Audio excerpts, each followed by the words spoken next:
2024 was a great year for pop punk, and there were so many bands that came out with great albums. For this video, I wanted to talk about what I think are the top 10 albums of this past year and sort of briefly give my own take on them. The first album on this list, and for me the 10th best album, is Analysis Paralysis by 4 Year Strong. I thought that there were some interesting production ideas and sounds, like I thought I heard a vocoder in the last song, for example. And also I thought it was cool that they're still evolving their sound. Like on this album they combine their easycore sound with other rock styles and even pop rock, like in the song Out of Touch, for example. And I feel like the album has many catchy upbeat melodies and good guitar riffs. Although it seems the album is a little less pop punk sounding overall and leans a little more on the heavier and hardcore side of easycore. And of course this is just personal preference for me, but I tend not to prefer music that is super heavy. And I do probably prefer their last album, Brain Pain, but this album is still overall really good, I think, and still has plenty of good songs. And for me, the standouts from the album are the ones I mentioned, How Do I Let You Go and Out of Touch. And the 9th album on this list is the deluxe edition of One More Time by Blink-182, One More Time Part 2. There's no fun anymore, nothing to do, nothing to see. Personally, for me, the Part 2 songs were not quite as good as the original songs from the album, but I still thought that they were good overall. There were plenty of good, catchy Blink songs with a fair amount of diversity sound-wise, and with some songs sounding like older classic Blink and some songs sounding like more recent stuff that they've done. And I also think that there are some great melodies on the album, and I think that Can't Go Back is one of their best songs in the last 10 years at least. Although some of the songs do feel more like B-sides to me and feel a little bit incomplete or half-baked. And although it's not a huge deal for me, I'm also not a huge fan of some of the production on this album, especially some of the vocal effects, including with the original songs. But overall, I do still think this is a pretty good album, just not as good as One More Time. And some standouts from the album for me are Can't Go Back, See You, and If You Never Left. The 8th best album for me is Blood, Hair, and Eyeballs by Alkaline Trio.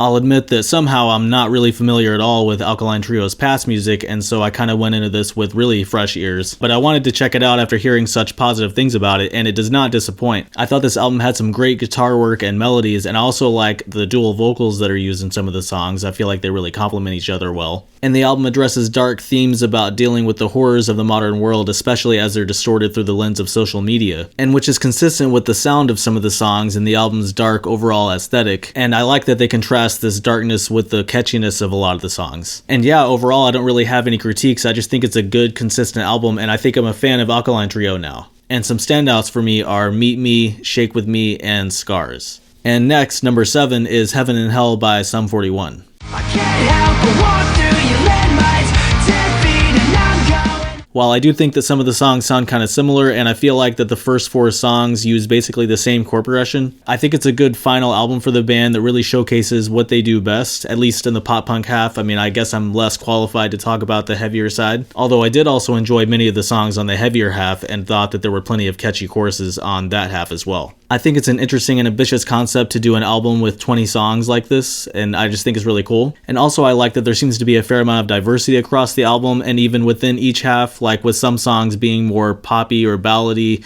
and some songs being just straight pop punk, some songs being more punk influenced, and then some that are heavier or metal sounding. So overall, I think this is a good album and a really good last addition to their catalog. And the standouts are Dopamine, Time Won't Wait, and Johnny Libertine. The 6th best album is I Wanna Disappear by The Story So Far. There's no point in making noise, ignore the pride. This album has some very good and mature lyrics and songwriting in my view, and this album is very emotional and personal, with a lot of it being about Parker Cannon's father dying and dealing with themes like grief and love. I do personally kind of wish that they'd experimented a little more with their sound like they did with their last album Proper Dose in 2018, and personally this band generally just hasn't appealed to me quite as much as some other bands, as I feel like they just write melodies that are just not as appealing to me for some reason, and that kind of continues to be the case here for me with this album. But I still think that there are some good melodies, some good choruses, and great instrumentation, and there are also a couple of really nice acoustic songs to close out the album. And so overall, despite the few negative aspects that I mentioned, I think this is overall a good album with some good songs. And some standouts for me are Keep You Around and Letterman. The 5th best album is State Champs by State Champs.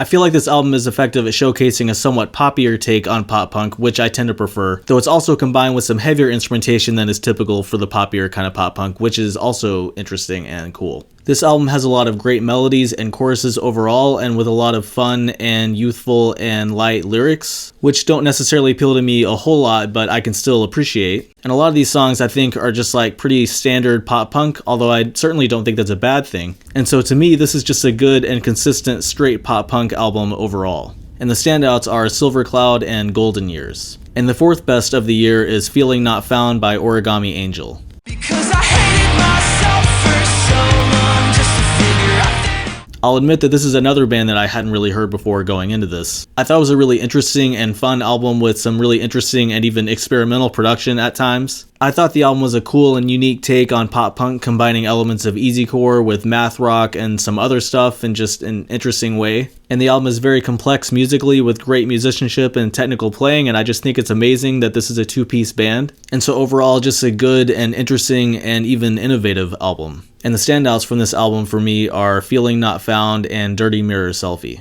The third best pop punk album of the year is Saviors by Green Day.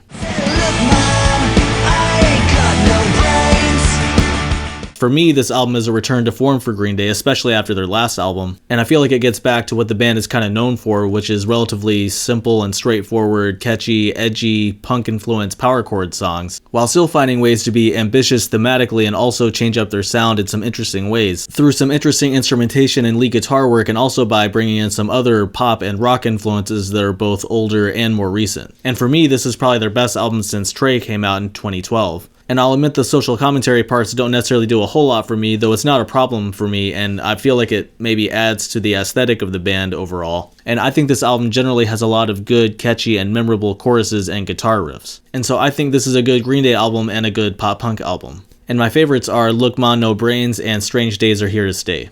The second best pop punk album is Neck Deep by Neck Deep. it's not like me to be so weak.